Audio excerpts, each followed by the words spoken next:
Peppa Pig episode, The Mysterious Sounds. Duration, 3 minutes 10 seconds, 190 seconds, 25 frames, 7.6 seconds per frame. Script with frame timing. Frame 1 midnight to 0:07. Narrator.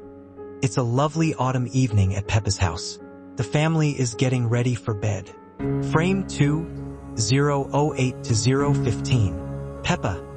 Mummy, what was that strange sound I heard earlier in the garden? Frame 3, 0:16 to 0:23. Mummy Pig. Oh Peppa, it was probably just the wind blowing through the trees. Nothing to worry about, little one. Frame 4, 0:24 to 0:31. Daddy Pig.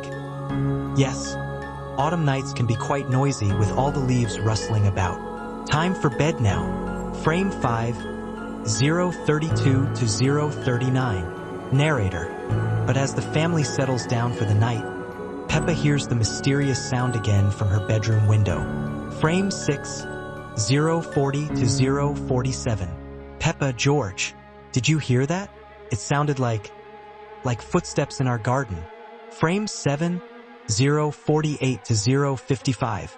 George. Dinosaur? Grr. Frame 8, 0:56 to 1:03. Peppa. No George, not a dinosaur. Something else. Let's look out the window very quietly. Frame 9, 1:04 to 1:11. Narrator. Peppa and George peek through the curtains. The garden looks different in the moonlight, full of mysterious shadows. Frame 10, 1:12 to 1:19. Peppa. Look George, there's something moving by the apple tree. What could it be? Frame 11, 1:20 to 1:27. Narrator. The children see a dark shape moving slowly across the garden. It seems to be searching for something. Frame 12, 1:28 to 1:35. George. Peppa. Scared. Frame 13, 1:36 to 1:43. Peppa. Don't worry George, we're brave. Let's wake up Mummy and Daddy to solve this mystery together. Frame 14, 1:44 to 1:51. Narrator. The children tiptoe to their parents' room. Mummy and Daddy Pig are fast asleep and snoring loudly. Frame 15, 1:52 to 1:59. Peppa, Mummy, Daddy, there's something mysterious in our garden. Frame 16, 2 to 2:07. Daddy Pig. What's that, Peppa? A mystery? How exciting. Frame 17, 2:08 to 2:15. Mummy Pig. Let's all go downstairs together and take a look, but we must be very quiet. Frame 18, 2:16 to 2:23. Narrator. The whole family creeps downstairs and peers out through the kitchen window into the moonlit garden. Frame 19, 2:24 to 2:31. Daddy Pig. Well, I never. Look there by the vegetable patch. Frame 20, 2:32 to 2:39. Narrator. There in the garden, they see Mrs. Rabbit with a flashlight, carefully digging around the carrot patch. Frame 21, 2:40 to 2:47. Mummy Pig. Oh my, it's Mrs. Rabbit. But what is she doing in our garden so late at night? Frame 22, 2:48 to 2:55. Narrator. Daddy Pig opens the back door and calls out softly to their neighbor. Frame 23, 2:56 to 3:03. Daddy Pig. Mrs. Rabbit? Is everything all right? We heard some mysterious sounds. Frame 24, 3:04 to 3:11. Verse. Rabbit. Oh, hello. I'm so sorry for the disturbance. I was looking for my lost house keys. I dropped them somewhere in your garden this afternoon when I was visiting. Frame 25, 3:12 to 3:19. Narrator. And so the mysterious nighttime visitor turned out to be their friendly neighbor Mrs. Rabbit, simply looking for her lost keys. The mystery was solved, and everyone could sleep peacefully. The end. Peppa. What a funny mystery. Good night, everyone. All good night. Narrator. It was a bright, sunny morning in Peppa Pig's world. Peppa, George, Mummy Pig, and Daddy Pig were all excited for a special family picnic. They packed their basket with delicious treats and set off for a new, unexplored part of the forest, a place Daddy Pig had heard whispers about. The forest grew denser as they ventured deeper. The trees were taller, and the shadows seemed to dance in peculiar ways. Peppa, usually so boisterous, found herself speaking in hushed tones. George clutched his dinosaur toy a little tighter. They found a clearing, bathed in an eerie, green light filtering through the leaves. A single, ancient-looking tree stood in the center, its branches twisted into strange, almost watchful shapes. Mummy Pig shivered, despite the warmth of the day. Peppa, whispering, "Daddy, this place feels funny." Daddy Pig chuckles nervously. "Nonsense, Peppa. It's just a bit atmospheric, perfect for a picnic." Narrator. As they laid out their blanket, a faint, almost imperceptible humming sound began to emanate from the ancient tree. It was a low, resonant thrum that seemed to vibrate through the very ground beneath them. George pointed, his eyes wide. "George," muttering, Dino scared. Mummy Pig, trying to sound cheerful. "Oh, George, it's just the wind in the leaves, dear. Let's eat." Narrator. They began to eat, but the food tasted bland, and the usual joy of a picnic was absent. The humming grew slightly louder, and the shadows around the clearing seemed to deepen, even in the sunlight. Peppa, looking around nervously, "Did you hear that, Mummy?" Sounded like a whisper. Mummy Pig, frowning, "I didn't hear anything, Peppa. Perhaps you're just tired." Narrator. Suddenly, the ancient tree's twisted branches seemed to move, not with the wind, but with a slow, deliberate creak. A single, large, unblinking eye seemed to open on its trunk, glowing with a faint, unsettling light.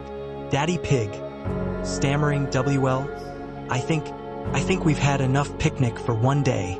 Time to go home." Narrator. The family scrambled to pack their things, their movements hurried and clumsy. The eye on the tree seemed to follow them, its gaze unwavering. The humming intensified, now a low, guttural growl. Peppa, panicked, "Run, Daddy, run." Narrator. They ran through the forest, the strange green light and the ominous humming pursuing them. The familiar path seemed to twist and turn, leading them deeper into the unknown. The trees around them began to resemble distorted faces, their branches reaching out like skeletal fingers. George let out a small whimper, burying his face in Mummy Pig's side. Daddy Pig, gasping for breath, I don't remember this part of the forest." Narrator. They stumbled upon a small, murky pond. The water was still, reflecting the distorted trees like a dark mirror. From its depths, faint, glowing eyes seemed to peer out. Mummy Pig, voice trembling, "We need to find our way out. This isn't right." Narrator. A chilling, high-pitched giggle echoed through the trees, seemingly coming from all directions at once. It was a sound that was both childlike and deeply unsettling. Peppa, tears in her eyes, "I want to go home. I don't like this game." Narrator. They ran faster, the giggling growing louder, closer. The ground beneath their feet felt soft and spongy, as if they were running on something alive. Daddy Pig, determined, "We're almost there, just a little further." Narrator. Suddenly, a quiet evening in Peppatown. Peppa and George are playing in the garden, laughing. The sun is slowly setting, painting the sky in orange and purple tones. Everything seems perfect, but a slight, barely perceptible feeling of unease hangs in the air. In the distance, a strange, low hum is heard, unnoticed by anyone but the viewer. Peppa suddenly stops and listens intently. George, engrossed in his toy, pays no attention. Peppa looks around, trying to understand the sound. Tree branches begin to sway slightly, though there is no wind. Shadows lengthen and distort, taking on bizarre shapes. George drops his favorite toy, a dinosaur. He bends down to pick it up, but the dinosaur disappears right before his eyes. George starts to whimper, and Peppa tries to comfort him, but she herself feels a growing fear. The humming sound becomes a little louder, almost inaudible, but palpable. Peppa and George search for the dinosaur. They look under bushes, behind trees, but the toy is nowhere to be found. The shadows around them become even more sinister, as if alive. Suddenly, a quiet, scratching sound, like a whisper, comes from behind a bush. Strange, dark footprints appear on the ground where there were none before. They lead deep into the forest bordering the garden. The tracks look as if something large and heavy dragged itself across the ground. Peppa and George, despite their fear, decide to follow the tracks. The forest grows darker and denser. The trees seem taller, their branches intertwined, forming eerie arches. The flowers, once vibrant, now look withered and pale. The humming sound intensifies, becoming more distinct, but its source is still unclear. Peppa and George hear whispers coming from behind the trees. It sounds like many voices speaking at once, but the words are indistinguishable. The whisper seems sinister and alluring at the same time. George holds Peppa's hand tightly. The tracks lead them to an old, abandoned house they had never seen before. The windows of the house are broken, and the doors creak in the wind. The house looks as if it has been abandoned for many years, but a faint glow emanates from within. Peppa and George cautiously enter the house. Inside, it is dimly lit. Dust covers all surfaces. The air is heavy and stale. The glow becomes brighter, emanating from deep within the house. The humming sound is now clearly audible, coming from inside the house. Strange shadows, resembling distorted figures, move along the walls of the house. They dance and writhe, as if alive. The shadows appear threatening but do not attack. Peppa and George huddle together, their hearts pounding. They enter a room with a large, old mirror in the center. The mirror is covered in dust, but it reflects not their room, but a distorted, dark semblance of Peppa Town. In the reflection, the sky turns black and houses crumble. In the mirror, a distorted reflection of Peppa and George appears. Their eyes glow red, and their smiles look sinister. The reflections begin to move independently of them, reaching out with clawed hands. The humming sound reaches its peak. In the distorted reflection of the mirror, George's dinosaur appears. In the quiet, cozy world of Peppa Pig, where every day is filled with laughter and games, sometimes night falls, but not an ordinary night, but one that brings with it shadows and whispers that make even the bravest piglets hide under the covers. Tonight was just such a night. The air was heavy, and the stars seemed to twinkle with unusual anxiety. Peppa couldn't sleep. Every rustle outside the window, every creak of the old house seemed like an ominous premonition. She tried to convince herself that it was just the wind, but her little heart beat faster and faster. George, usually so calm, was also restless tonight. His beloved Dino lay on the floor, forgotten in the darkness. Suddenly, a shadow flickered outside the window. It was too tall, too thin to be just a tree. Peppa held her breath, her eyes wide with horror. She wanted to scream, but her voice caught in her throat. What was it? And why did it move so silently? Fear gripped her, but instinct told her she needed to protect George. She slowly slid off the bed, every muscle in her body tensed. She wanted to wake her brother, but then a quiet, scratching sound came from behind the door. It sounded like claws scraping wood. The sound was getting closer. The doorknob slowly, almost imperceptibly, began to turn down. Peppa's heart stopped. A thin, ominous strip of red light seeped from under the door, illuminating dust motes dancing in the air. It wasn't a flashlight, it was something else, something alien and frightening.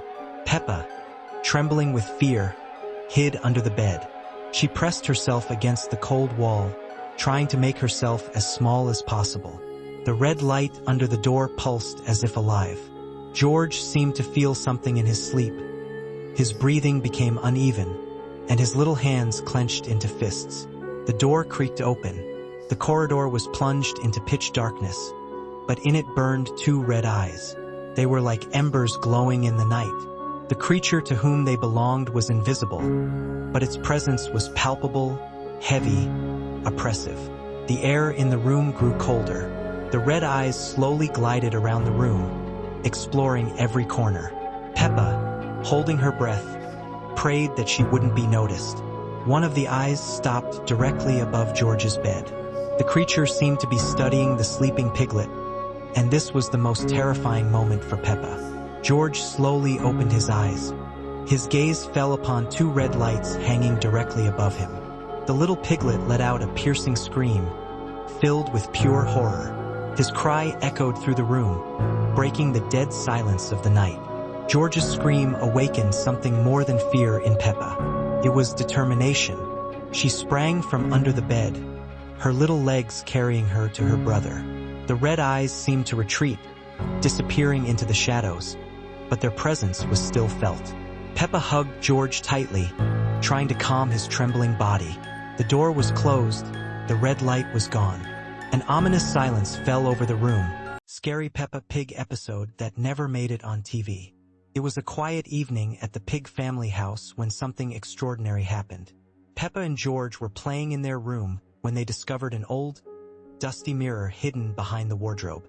The mirror looked ordinary at first, but when Peppa looked into it, she saw something that made her gasp. Her reflection was smiling, but Peppa wasn't smiling at all. George noticed his sister's strange behavior and approached the mirror. In the reflection, he saw himself, but his skin was a different shade of pink, almost glowing. The reflection George waved at him, even though the real George was standing perfectly still. The children were fascinated and terrified at the same time. As they stared deeper into the mirror, the reflections began to move independently. Reflection Peppa started walking around in the mirror world, exploring what looked like their house but backwards. Everything was the same yet different. The furniture was in the wrong places, and the colors seemed more vivid and unsettling. Suddenly, the reflection children began beckoning to Peppa and George, gesturing for them to come closer to the mirror. Their smiles grew wider and wider, showing teeth that seemed sharper than normal. The real children felt an irresistible pull toward the glass surface. Peppa reached out her hand and touched the mirror. Instead of cold glass, her hand went right through, as if the mirror was made of water. The reflection Peppa grabbed her hand from the other side and began pulling her in. George watched in horror as his sister was slowly being drawn into the mirror world. George tried to pull Peppa back, but she was already halfway through the mirror. In the reflection world, everything looked darker and more twisted. The familiar living room had shadows that moved on their own, and the furniture seemed to breathe. The reflection family was there too, but they all had those same unnaturally wide smiles. Once Peppa was completely in the mirror world, she realized she couldn't get back. The mirror surface had become solid glass again. She pressed her hands against it, trying to break through, but it was impossible. George on the other side was crying and calling for Mummy and Daddy Pig. In the mirror world, Peppa discovered that everything worked in reverse. When she tried to speak, the words came out backwards. When she tried to run, she moved in slow motion. The reflection family surrounded her, still smiling those disturbing smiles, welcoming her to their world where nothing was quite right. Meanwhile, George ran downstairs to get help, but when Mummy and Daddy Pig came to the room, they couldn't see anything wrong with the mirror. To them, it looked like an ordinary mirror showing normal reflections. But George could still see Peppa trapped on the other side, frantically trying to communicate. The reflection Peppa had taken the real Peppa's place in the mirror, mimicking her movements perfectly whenever the parents looked. But when they weren't watching, reflection Peppa would make faces at George, showing those sharp teeth and glowing eyes that only he could see. Days passed, and George was the only one who knew the truth. He spent hours by the mirror, trying to find a way to bring his sister back. He noticed that the reflection world had its own rules and patterns. At midnight, the barrier between worlds seemed thinnest. One night, George discovered that if he said Peppa's name backwards 3 times while touching the mirror, he could briefly communicate with her. Peppa told him that the only way to escape was to find the heart of the mirror world, a place where all reflections originated. George made a brave decision. He would enter the mirror world to save his sister. At the stroke of midnight, he pressed both hands against the mirror and whispered the magic words. The glass became liquid again, and he stepped through into the backwards world. The mirror world was even stranger than it appeared from the outside. Gravity worked differently, colors shifted constantly, and time seemed to flow in circles. George, now with his skin glowing pink as Peppa had seen, began his search for his sister and the heart of this twisted realm. Together, the siblings navigated through the maze-like mirror world, avoiding the reflection family members who tried to convince them to stay forever. They discovered that the heart of the mirror world was actually their own room, but upside down and floating in a void of swirling colors. In the center of the upside-down room was another mirror, this one showing the real world. But to return home, they had to convince their reflections to switch places willingly. It was a test of courage and love between the real children and their mirror counterparts. After a tense negotiation with their reflections, Peppa and George finally convinced them that everyone would be happier in their proper worlds. The reflection children agreed to return to the mirror realm, and the real siblings stepped back through the portal. When they emerged back into their real room, the mysterious mirror had vanished, leaving only a faint outline on the wall where it once hung. Peppa and George never spoke about their adventure to their parents, but they always remembered the lesson they learned about the importance of staying true to themselves. From that day forward, whenever they looked in any mirror, they made sure to smile genuinely, knowing that somewhere in the reflection world, their mirror selves were watching and learning how to be real.